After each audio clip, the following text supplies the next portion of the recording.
Your financial anxiety isn't caused by inflation. It isn't your boss. It isn't the economy. It is caused by ignoring a 3,000-year-old economic blueprint, a blueprint written by King Solomon and Jesus of Nazareth. You know that heavy, sinking feeling. It hits your chest at 3 a.m. You stare at the dark ceiling. You mentally calculate how to stretch your remaining dollars until Friday. You wake up exhausted. You open your banking app with a knot in your stomach. You hold your breath as the digital screen loads. The silent shame of the paycheck-to-paycheck cycle is suffocating. Modern hustle culture tells you there is only one way out. Grind harder, sleep less, sacrifice your peace of mind. But that is a lie. That is exactly why so many people are burning out. They are chasing a horizon they can never reach. This changes everything. You need to realize this exact neurobiological fear isn't new. First-century Judea was a volatile pressure cooker. Extreme taxation, political oppression, massive economic disparity. People felt the exact same crushing weight of daily survival back then. Yet, the scriptures didn't offer them a shallow, get-rich-quick scheme. They offered a profound psychological rewiring. In this video, we are unpacking 12 specific, life-altering biblical laws about money.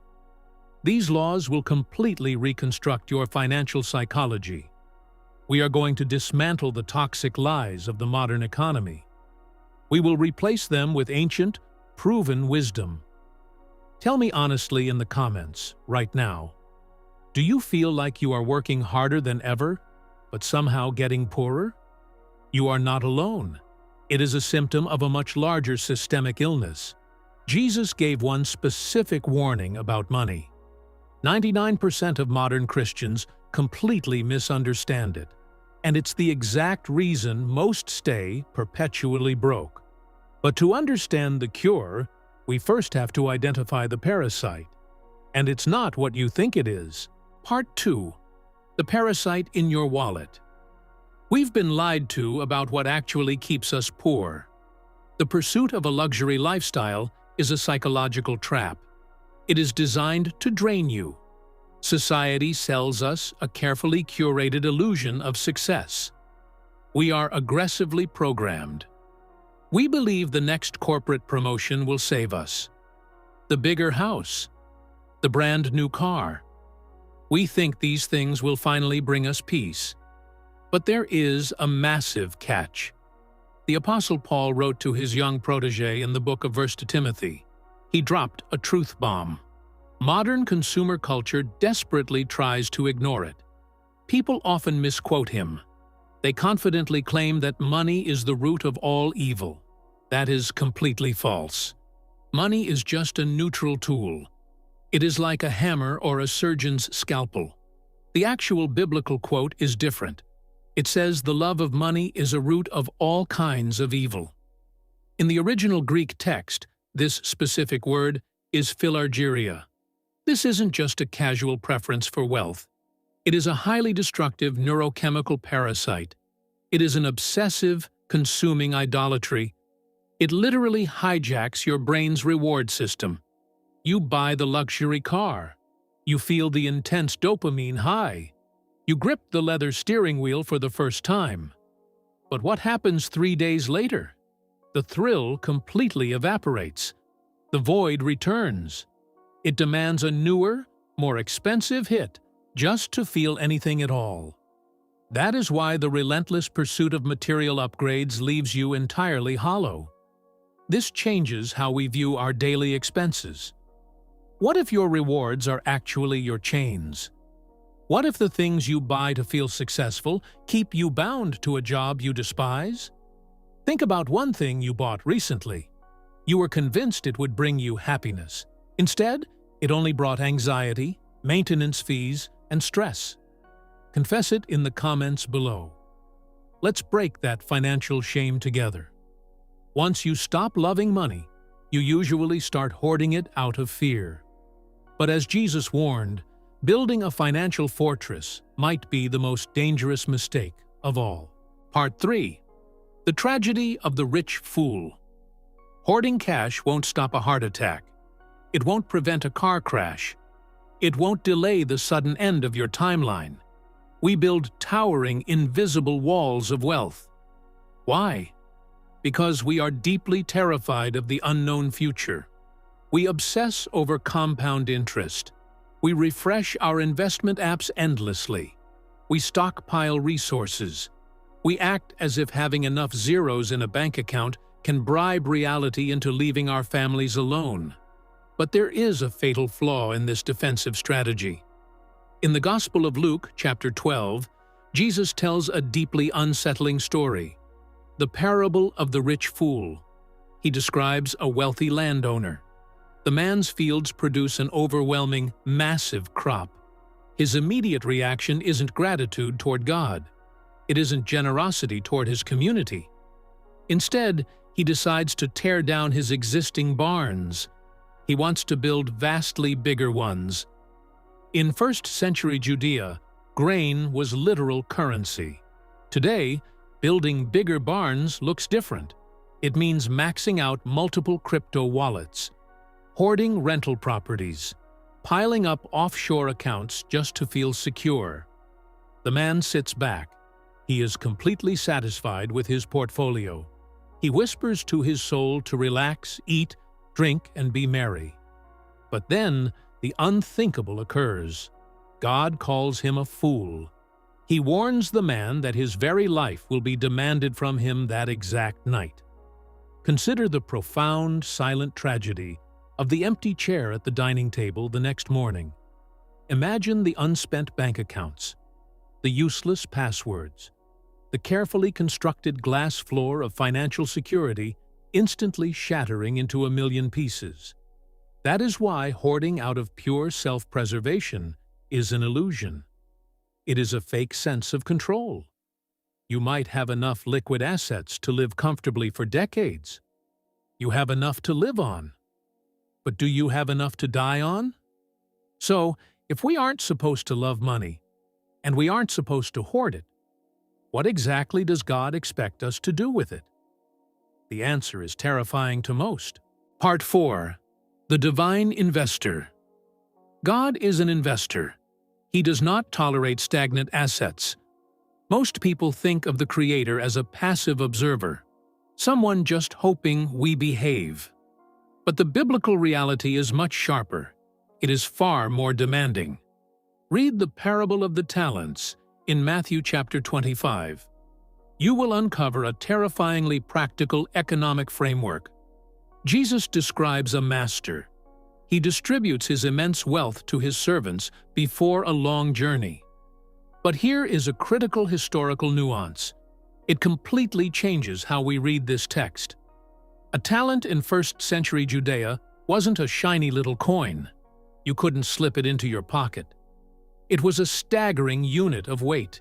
It equaled roughly 20 years of a common laborer's wages. This story shatters our modern illusion of the self-made man. You are not the owner of your life. You own absolutely nothing. You manage everything. This shift from ownership to stewardship is a massive neurobiological relief. But it comes with a heavy mandate. The master expects a return on his investment. 2 servants take calculated risks. They invest the capital. They double their portfolios. But the 3rd servant is paralyzed by a familiar terror, the crippling fear of failure. He digs a hole in the dirt. He buries a lifetime of wages just to keep it safe from the market. He played it completely safe. And it cost him his future. The ultimate financial sin in God's economy is not a failed business venture. It isn't a bad real estate cycle. It isn't a career pivot that didn't work out. The ultimate tragedy is burying your God-given potential in the dirt out of sheer cowardice. What potential are you burying in the dirt right now? Are you too afraid of what people will think? But taking calculated risks is impossible when you are already bound in chains. Chains you willingly put on yourself. You do it every single time you swipe a piece of plastic. Part 5. The invisible chains of debt. Credit card companies are modern-day slave masters. You are voluntarily trading away the hours of your life. It sounds brutal, but we need to strip away the glossy marketing. Forget the cashback rewards and airline miles. We must look at the cold, hard reality of consumer debt. King Solomon wrote a warning in Proverbs 22:7. The borrower is slave to the lender. In the ancient world, this wasn't just a clever metaphor. Debt slavery was a literal, physical nightmare.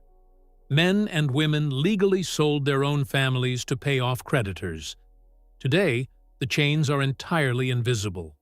But the psychological imprisonment is exactly the same. You know the suffocating, silent shame, the sudden, sharp tightness in your chest, the way your stomach drops when a collections agency calls, the agonizing arguments in the kitchen late at night. We normalize this immense pain because everyone else is doing it. But there is a massive catch. The banking system hopes you never realize it. Debt is literally a form of tragic time travel.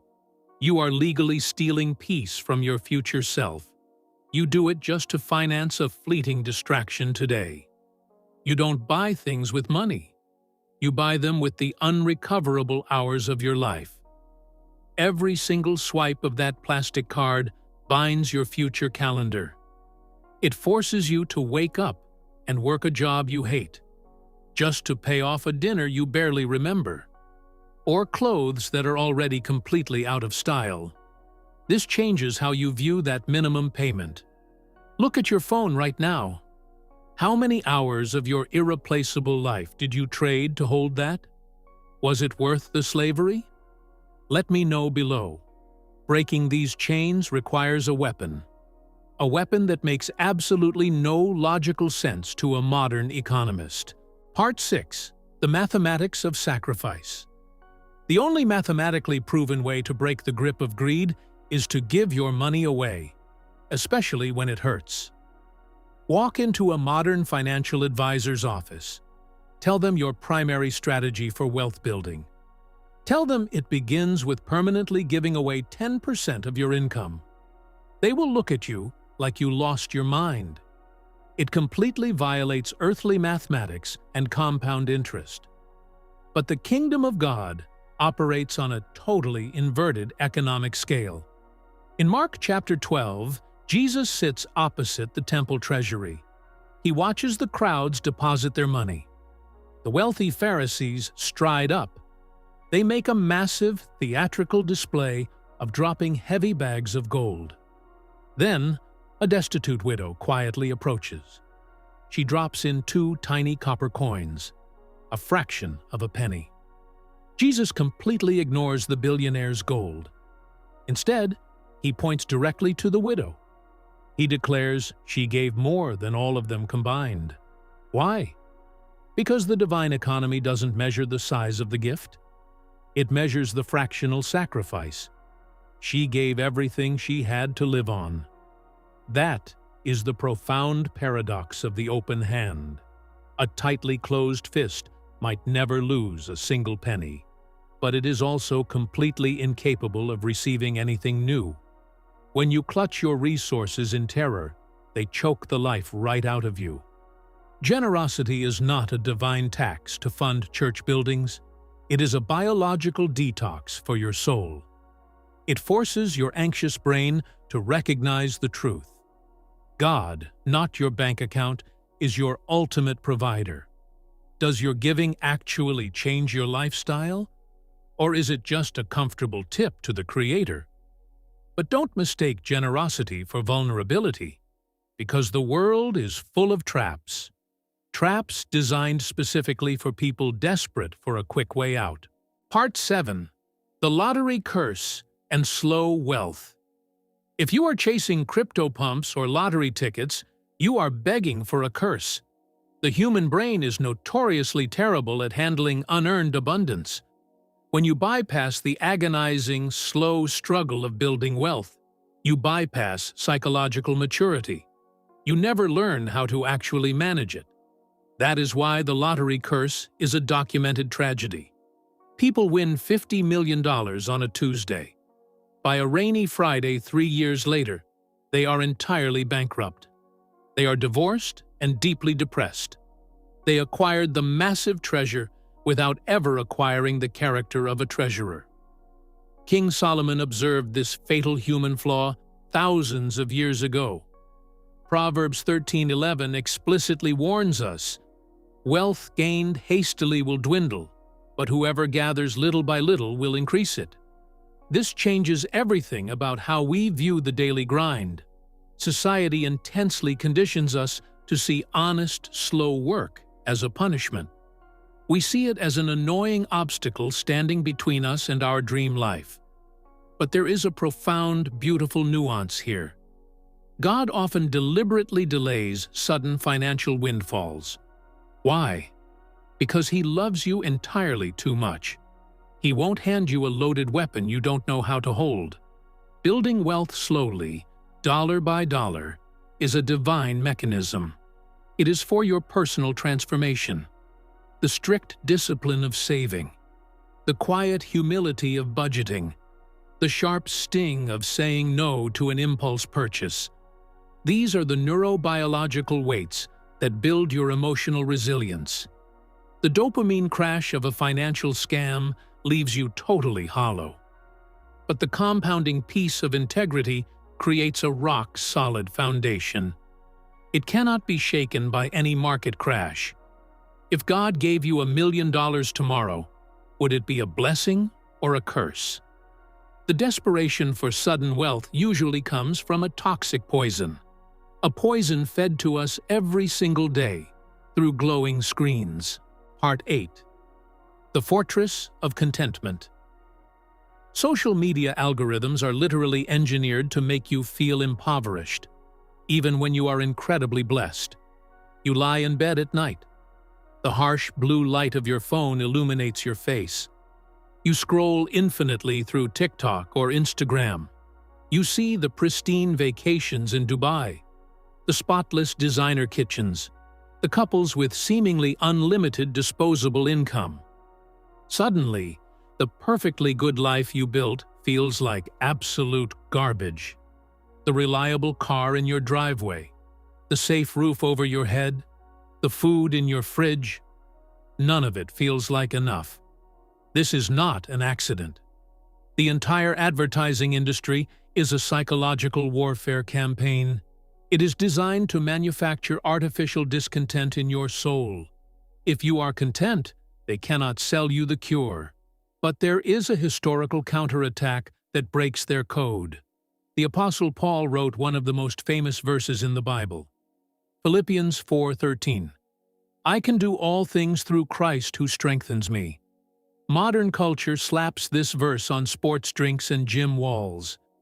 They treat it like a magic formula for getting a corporate promotion. But the context changes everything.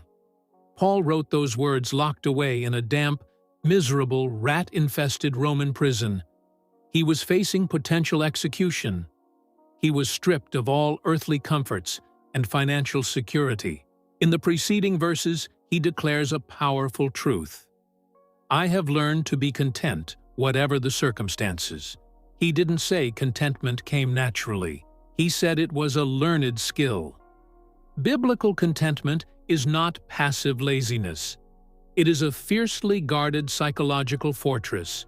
You must intentionally practice gratitude for what you already hold. When you do, you sever the neurochemical strings marketers use to control your mood. Stop comparing your unedited behind-the-scenes reality with everyone else's heavily filtered highlight reel. But this fortress of peace can be breached from the inside, often by the people you love the most. And this is where the Bible gets shockingly ruthless. Part 9. The Law of the Conduit. You were never designed to be an island of wealth in a sea of poverty. You were architected to be a conduit, not a container. The modern world aggressively preaches a gospel of hyper-individualism. It is the intoxicating idea that your survival depends entirely on hoarding your own stack. But the divine economy operates on a mystical law. The person who lifts another is lifted by an invisible tide of multiplication. Proverbs 11:25 records a formula that completely shatters the logic of scarcity. A generous person will prosper. Whoever refreshes others will be refreshed. This isn't just fluffy, feel-good poetry. It is a profound description of social capital. When you use your resources to become a ladder for someone else, you don't lose altitude. You build an ecosystem where your success benefits everyone around you. In the first century church, people didn't just give away their leftovers. They created a radical community where no one was left in lack. This wasn't forced charity. It was the realization that community prosperity is the ultimate insurance policy for your own household. Think about the profound implications of this. You help someone realize their talent. You invest in a friend's dream. You support a brother who has fallen. You are purchasing something money cannot buy: loyalty, honor, divine protection. The world says, watch out for your competitors. God says, turn your neighbors into partners. When you become the answer to someone else's desperate prayer, something amazing happens. You automatically become a candidate to receive an answer to your own. Is there one person in your circle right now you could elevate without expecting a single thing in return? Tell me in the comments right now. I am ready to be a blessing. True wealth is measured by how many lives are easier because you exist. But remember, this impact isn't supposed to end with your final heartbeat. Part 10. The Blueprint of Generations. You are going to die. The financial mess or masterpiece you leave behind is a profound moral obligation. It is the one absolute guarantee of human existence. Yet we spend our entire lives violently pretending it won't happen to us. The mortality rate is exactly 100%. One day, your heart will stop. Your lungs will empty for the final time. Every single earthly asset you fiercely accumulated will instantly belong to someone else. The sheer tragedy of the modern world plays out in probate courts. Families completely shatter. Siblings permanently destroy relationships over a few $1,000s. Generational wealth evaporates in a single decade. This happens because we fail to grasp the immense weight of Proverbs 13:22. A good man leaves an inheritance to his children's children. Notice the breathtaking scope of that vision. It requires staggering, multi-generational foresight. This concept is entirely lost in our obsessive, quarterly earnings culture. Leaving an inheritance to your grandchildren means planting a massive oak tree. You do it knowing full well you will never live to sit in its shade. But there is a crucial, life-altering caveat here. A biblical inheritance is not merely transferring a giant pile of cold, hard cash. Handing unearned wealth to an unprepared child is the fastest way to ruin their life. A true legacy requires transferring deep financial wisdom, moral character, spiritual resilience. You are architecting a lineage. You are tasked with breaking the generational curses of poverty, addiction, and greed. Curses that have haunted your bloodline for centuries. Will your great-grandchildren know your name as a curse, or as the pioneer who changed the family bloodline forever? But even a multi-generational legacy is bound by the limits of Earth, unless you know the ultimate investment strategy. Part 11. The ultimate asset class. You cannot take fiat currency into the grave, but you can absolutely convert it into an eternal asset class before you get there. Every financial advisor on Earth preaches about portfolio diversification. They show you complex, multicolored charts. They teach you to hedge against inflation. They balance high-risk tech stocks with stable bonds. But they are completely blind to a fundamental law. the inescapable law of earthly thermodynamics. In Matthew chapter 6, Jesus delivers a masterclass in macroeconomics. It shatters Wall Street's entire philosophy. He explicitly warns against storing up treasures on earth. He points out a devastating physical reality. Moths eat it. Rust destroys it. Thieves break in and steal it. Everything you buy is actively decaying the exact second you swipe your card. Cars immediately begin to rust in the driveway. Houses require endless, exhausting maintenance. Markets crash without warning. Fiat currency violently loses its purchasing power every single year. You are furiously building a financial empire out of melting ice. This changes everything about how we view surplus income. The human soul possesses a desperate longing for permanence. We live in a world where absolutely everything fades away. We want our brief, fleeting lives to actually mean something after our heartbeat stops. Jesus offers the perfect mathematical mechanism to achieve that. He commands us to store up treasures in heaven. This is not a cute, poetic metaphor. It is the ultimate asset exchange program. You can literally take temporary, decaying worldly capital and convert it. You instantly turn it into infinite, untouchable, eternal significance. How? By investing heavily in the only two things that survive the grave: human souls and the kingdom of God.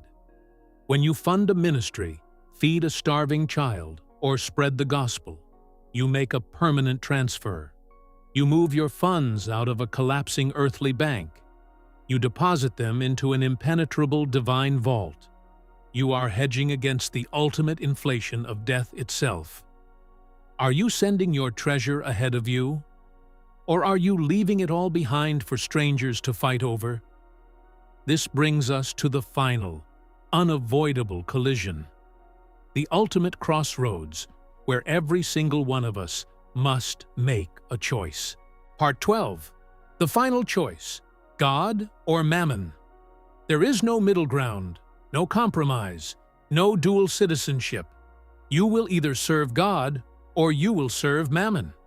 We desperately want to believe we can perfectly balance both worlds. We aggressively convince ourselves we can ruthlessly chase earthly wealth 6 days a week. Then we comfortably sit in a padded church pew on Sunday to give God 60 minutes. But your own neurobiology screams that this is impossible. Jesus made it crystal clear in Matthew 6:24. He firmly stated that no one can serve two masters. Notice the specific language. He didn't say you shouldn't serve two masters. He said you mathematically, psychologically, and biologically cannot. The human brain is physically incapable of prioritizing two supreme sources of absolute security. You cannot do it at the exact same time. One will always dominate your central nervous system. When the stock market violently dips, watch your physiological reaction. When the unexpected medical bill suddenly arrives, look at your panic. It reveals exactly who sits on the throne of your heart. Mammon isn't just an ancient, dusty word for cash. It was a concept representing money as a terrifying, autonomous idol. It aggressively demands your time. It consumes your waking thoughts. It ruthlessly dictates your daily stress levels. Money is a magnificently useful servant, but it is a tyrannical, merciless master. It will gladly work you into an early grave while promising you peace tomorrow. But here is the profound, beautiful relief you desperately need to hear right now. Regardless of the massive financial mistakes you made in the past, regardless of the crushing consumer debt you currently carry, regardless of the foolish, impulsive investments keeping you awake at night, absolute grace is completely available to you. The slate is wiped entirely clean. Today is day one of your entirely new financial life. You are no longer a terrified slave to the endless grind of modern consumerism. You are a fiercely loved steward of the King. Who is giving the orders in your life? The creator of the universe? Or the numbers on a glowing screen? The choice is yours.